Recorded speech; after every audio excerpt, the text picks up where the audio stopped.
Hello everyone, hope you all are doing good. So today I will discuss about Maynard disease. Before entering my topic, I will give you a brief introduction of Maynard disease. So Maynard disease is a disorder of the inner ear that mainly affect the auditory and the vestibular system. Here auditory means hearing and vestibular means balance. So it's Maynard disease is a disorder of the inner ear that mainly affect our hearing and the balance activity. The main cause of the Maynard disease is unknown, and the characteristics of this Maynard disease is recurrent episode of dizziness, vertigo, and ringing sensation in the ear. It is ringing sensation in the ear or tinnitus. And now I will move to the definition of this Maynard disease. So Maynard disease is disorder of the inner ear that characteristics by vertigo and permanent hearing loss. The main cause of the Maynard disease is unknown, but it's believed that the obstruction of the endolymph sac it leads the alteration of the endolymphatic fluid. So maybe for obstruction it leads the Maynard disease. So Maynard disease in disorder of the inner ear, its main cause is unknown, but it's believed that it maybe leads to obstruction of the endolymph sac or duct. Here inner ear having three parts, vestibular, cochlear and three semicircular canal, and inner ear having this two nerve, one vestibular and one auditory nerve that control our auditory means hearing activity and vestibular means balance activity.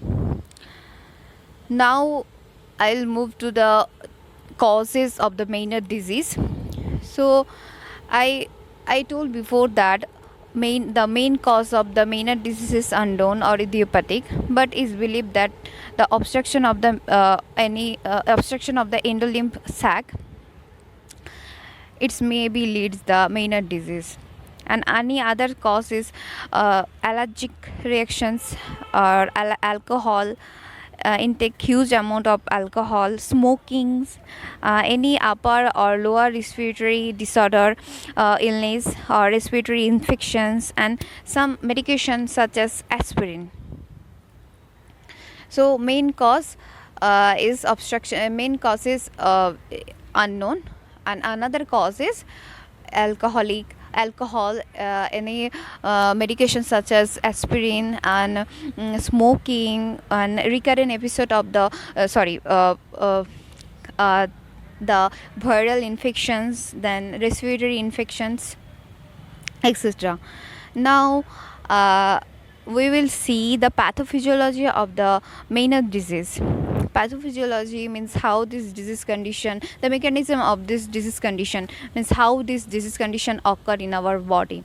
So pathophysiology, first, due to any etiological factors. Due to any etiological factor, here we can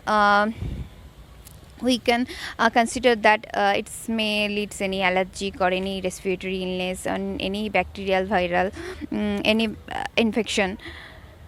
It leads the obstruction of the endolymphatic duct. It leads the obstruction of the endolymphatic duct or sac. It leads the alteration in production of the endolymphatic fluid. So because of that, excessive accumulation of fluid means excessive accumulation of the endolymphatic fluid in inner ear that increase the pressure in inner ear and rupture the membrane of the inner ear, and it leads the clinical features like vertigo, dizziness. So due to any etiological factors like any bacterial or viral infection or allergy or upper respiratory tract infection, due to any cause, it leads the obstruction of the endolymph sac or duct. Due to that, the alteration of the production of endolymphatic fluid. Due to the obstruction, the fluid start accumulate in this inner ear, and it start create the pressure, and it rupture the membrane in inner ear. Because of that, the clinical features like vertigo, tinnitus, it will occur. Now we'll see the clinical features of the Meniere's disease. So clinical features means it is a disorder that mainly affect the auditory and vestibular system. So it's the main features, the clinical features is vertigo, means loss of balance or balance disorder, and tinnitus means ringing sensation, and dizziness, hearing loss. Patient can lose their hearing activity permanently or temporarily. Fullness of ear, and photophobia. Photophobia means the fear of the light, of any light. So patient can face that features like vertigo, tinnitus, photophobia, and hearing loss. Now strict evaluation, we can do the history collections, means take the history from patient or patient family member, means any past or present medical history, any surgical history, any communicable or non-communicable disease is there or not. Then we will do the physical examinations. Physical examination means head to toe assessment. Any other disease condition is there or not. And EEG, electroencephalography, and ENG, electronystagmography. So physical diagnostic evaluation, history collections, physical examination, EEG, ENG. Then medical management, pharmacological management means medication. We can give to the patient antihistamines, antibiotic, diuretic, antiemetic, and vasodilator. Antihistamine for any allergic condition is there, or antibiotic, it's for any bacterial infection is there or not. Diuretics, antiemetics, and vasodilators. Now we'll see the non-pharmacological management. The low salt diet to retention may also help the salt retention, result in decrease the fluid accumulation in inner ear and reduce the pressure on nerve ending of balance and hearing.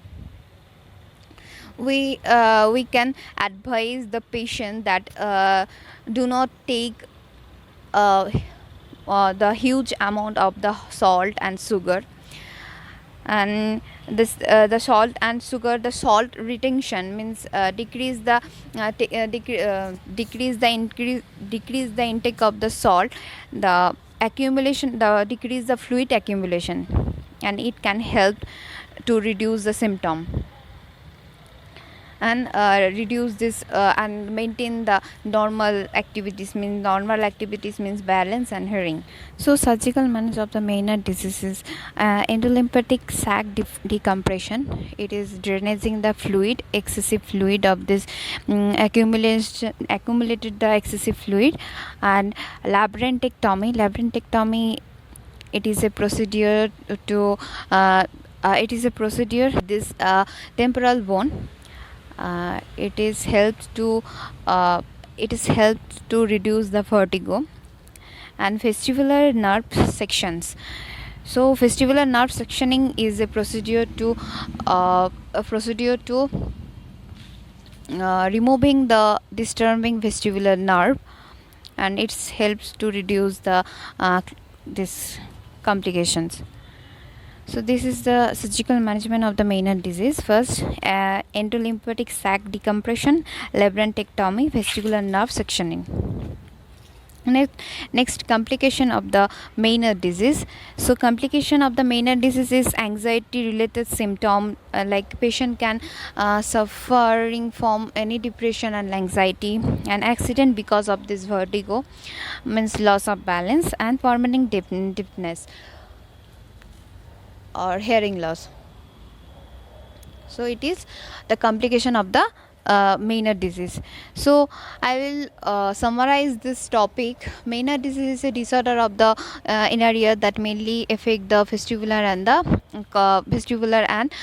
this auditory systems. The main cause is unknown, but obstruction of the endolymph sac or duct it can lead the lymphatic. It can lead the alternation of the production of the endolymphatic fluid, and the clinical feature of the Menier's disease is vertigo, tinnitus, dizziness. The pathophysiology means it's how it's happened, means etiological factor it's by this etiological factor some obstruction is created in this endolymphatic sac, and it leads the alteration of the production of the endolymphatic fluid. Then it leads the increase the pressure in the inner ear and affect the inner ear membrane. And the clinical features of the Menier's disease is vertigo, tinnitus, photophobia, fullness of the ear. Diagnostic evaluation we can do the history collection, physical examination, EEG, ENG, and pharmacological management means antihistamines, antibiotic, diuretics, antiemetics, and vasodilators. And the non-pharmacological management means a low salt diet, retention may be also help. Then a surgical management means endolymphatic sac decompression and labyrinthectomy and vestibular nerve sectioning. And complication is anxiety, permanent hearing loss, and deafness. So thank you all.